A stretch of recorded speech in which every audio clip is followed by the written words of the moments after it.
This is Greg Heth. After being bullied in his youth, Greg set out to complete every diary task in old school RuneScape in order from easy to elite. The only problem is, he can't complete any higher tier tasks until completing every task in every region at the lowest tier. This means no teleporting to Varrock, Camelot, or Arduin, or even cutting willow trees in Draenor until every easy task in the game is complete in order to unlock medium tasks. This is the diary of a Wimpy adventurer. Welcome back. In the last episode, we unlocked a couple major account upgrades with the Arty Cape and Chronicle. This week, we have our eyes set on another goal, completing the easy Lumbridge tasks. I started off as I usually do, checking to see which diary tasks I could complete relatively quickly, which in this case was a few of the Kandarin tasks. First on the list was picking 5 flax from the field south of the Seer's village. Next I went north to the church to play the organ for another easy task. After this I made my way over to Catherby to buy a candle before running to Harry in hopes of getting a pet fish for another Kandarin easy task. Having never actually completed this task before, I went through the chat dialogue to try and figure out how to get this pet fish. So I need to get a fishing bowl first. I was looking on the wiki and it said I needed a fishing bowl, which I didn't have, nor did I have the crafting level to make it, as it requires level 42 to craft. I decided to set this aside for later, and ran over to Sherlock to complete that task instead.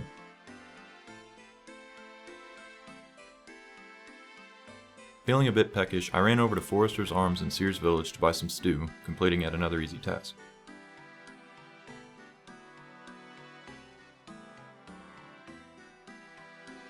Oddly enough, the stew was a bit dry, so I paid Galahad a visit for a cup of tea to go along with my stew, which checked one more task off the list. Now that I had my stew and tea, I was feeling generous and decided to help Femi move some boxes, which granted me free entry into the gnome stronghold.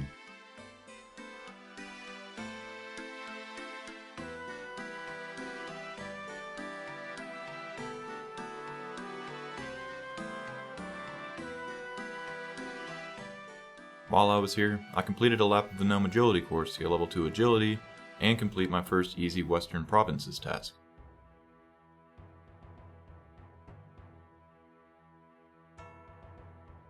Since I needed 10 Agility to do the Draenor Rooftop course, I decided to stay here for a while and knock out those levels.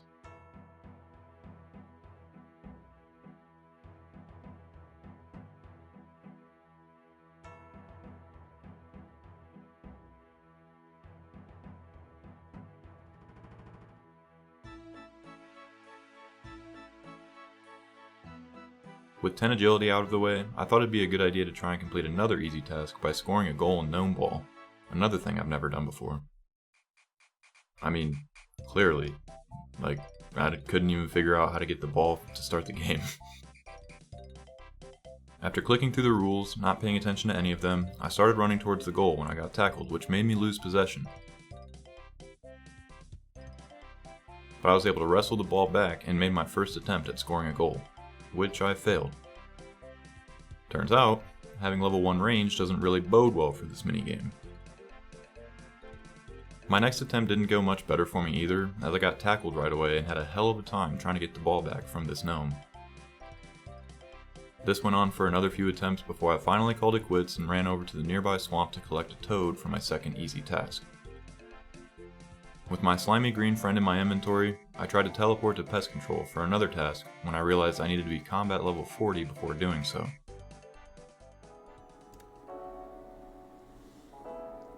Combat level 40. Ugh.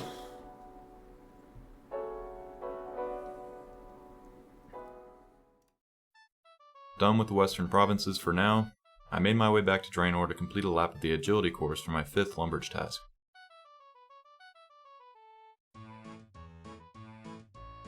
With that out of the way, I went back to woodcutting and firemaking my way to level 15 so I could burn some oak logs and complete another easy task. I already had the firemaking level to burn the oak logs, but I needed to get 15 woodcutting, so I chopped some trees near the Lumbridge General Store and traded my tinderbox for a knife so I could get some fletching XP while I worked my way to level 15. After I got 15 woodcutting, I chopped an oak tree and burned the logs to complete the task.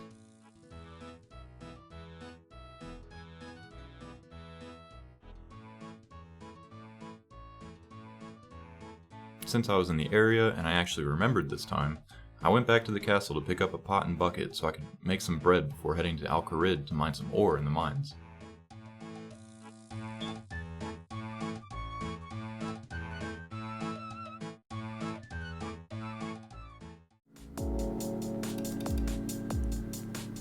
Oh shit.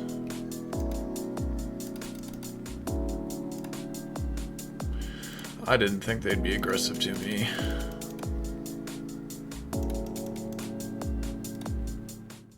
Luckily, I was able to get the scorpion caught on a corner so I could mine my ore in peace, which granted me my 8th easy lumberage task.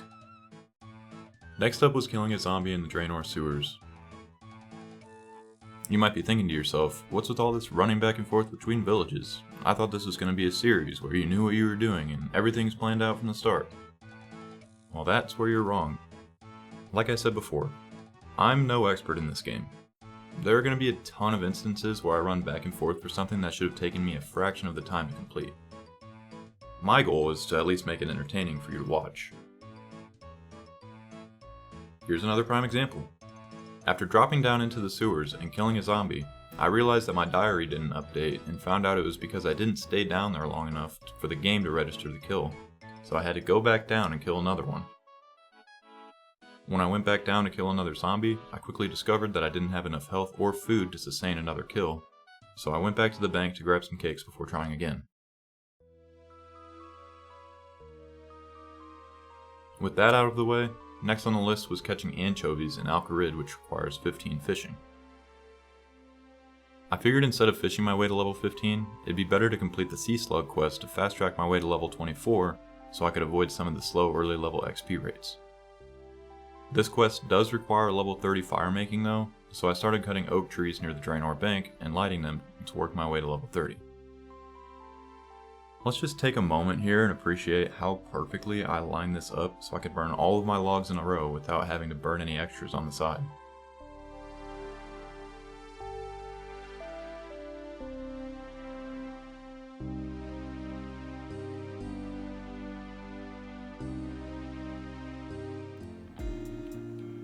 Beautiful. Look at that line. Things were going pretty smoothly up until level 26, when this guy decided to start adding logs to one of the fires I made outside of the bank. This guy couldn't have gone one more tile over. He, in fact, would not. So I decided to go back to Lumbridge to finish out my last remaining fire-making levels. I did make a pit stop over to Bob for a steel axe, which sped this up quite significantly.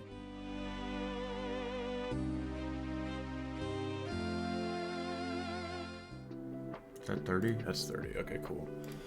Perfect. Alright, let's go do that sea slug quest.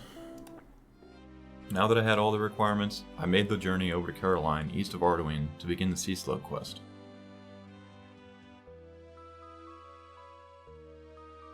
After completing the quest, I ran back to Arceuus to finish the task and went off to finish the final 2 tasks in the area, which were to slay a cave bug and craft water runes at the water altar. Cave bugs require level 7 Slayer to kill, so I went up to Orlando in the Barrock Museum and got level 9 Slayer and Hunter by fixing the plaques in the basement of the museum.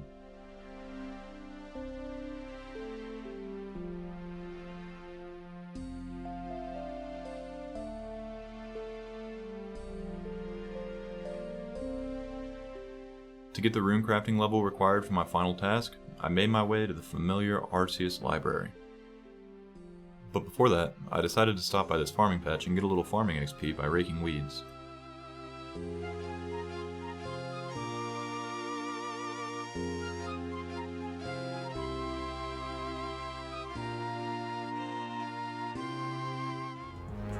This is gonna make for an epic montage. Oh, yeah, I forgot about that. Roll the montage. I was born to be free.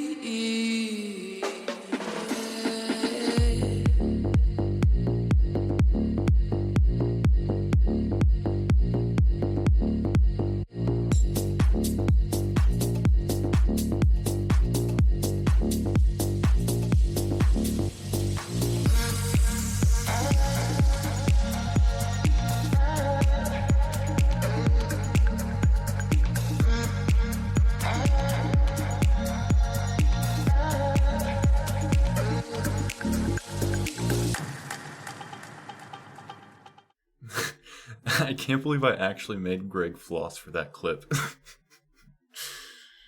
Oh my god, what am I doing? Alright. You see, look at that, 64 farming XP and haven't even planted anything yet. Now that I had 64 farming XP to my name, I kept on going to Karen so I could knock out some runecrafting XP by fetching books for Professor Gracklebone and Vilya. The Arceuus Library works by giving you 5 times your level in XP for each book you hand in to either Vilya, Professor Gracklebone, or Sam. It also gives you XP for magic at a rate of 15 times your magic level. While it's much slower to gain runecrafting experience here compared to the magic experience rate, it's still far easier to train my runecrafting via this method versus mining all of the required essence and crafting them into runes. The only downside is that I won't be receiving any runes for using this method, but air runes are so cheap that it won't take much for me to get them in the future if I need them. It actually ended up taking me a bit longer than I thought it would to get level 5, but I'll speed up the clips and slow it back down when I start reading a lot of books.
After collecting 13 books, I figured this was a good place to stop and see how much XP I could get.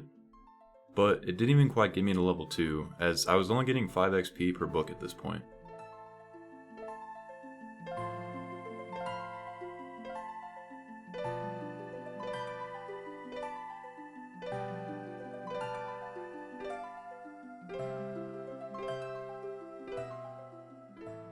So as you can see, it's going to take a while to get the ball rolling by runecrafting this way, but I honestly enjoyed doing this minigame, so it didn't really bother me too much.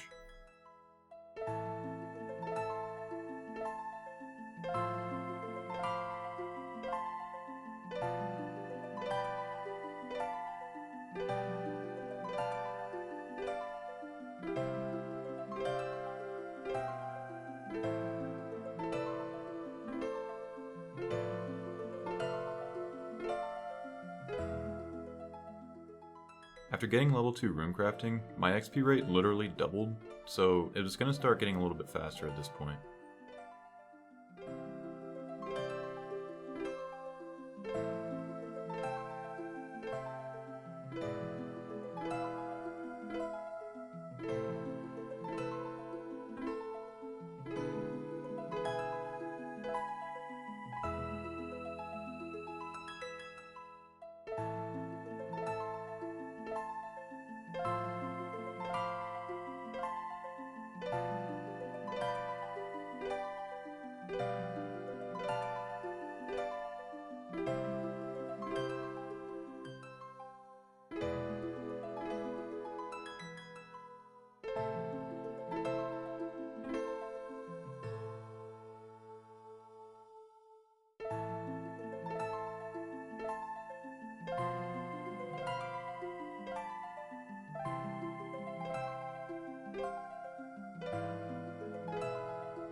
A level 4, almost level 5 actually.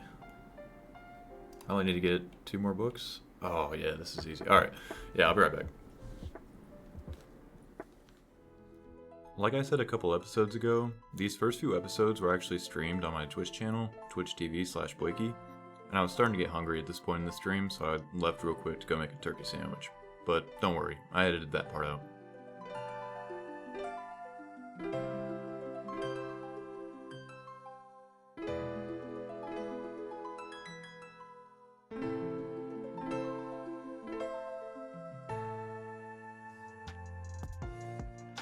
Alright, so these are the last 2 books I'll need. And I'll just drop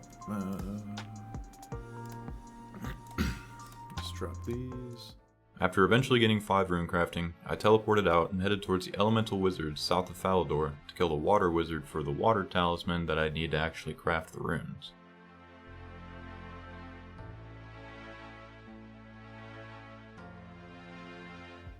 There we go. Alright, 3kc, that's not bad. After only 3 kills, I got my water talisman and went back to the Lumbridge Swamp to kill a cave bug.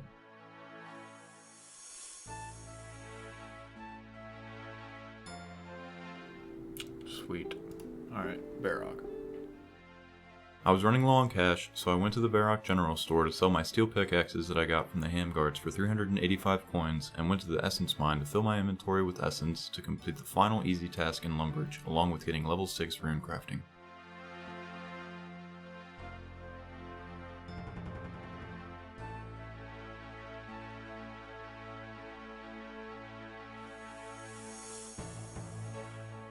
With a little more pep in my step, I went up to this fancy fella outside the Lumbridge Castle to collect my second diary item, the Explorer's Ring.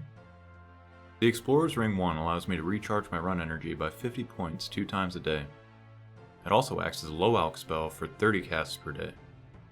While I'm not sure how much I'll end up using the low alch, I'll definitely be taking advantage of the run restore, as it's going to be a while before I'm able to get a graceful outfit.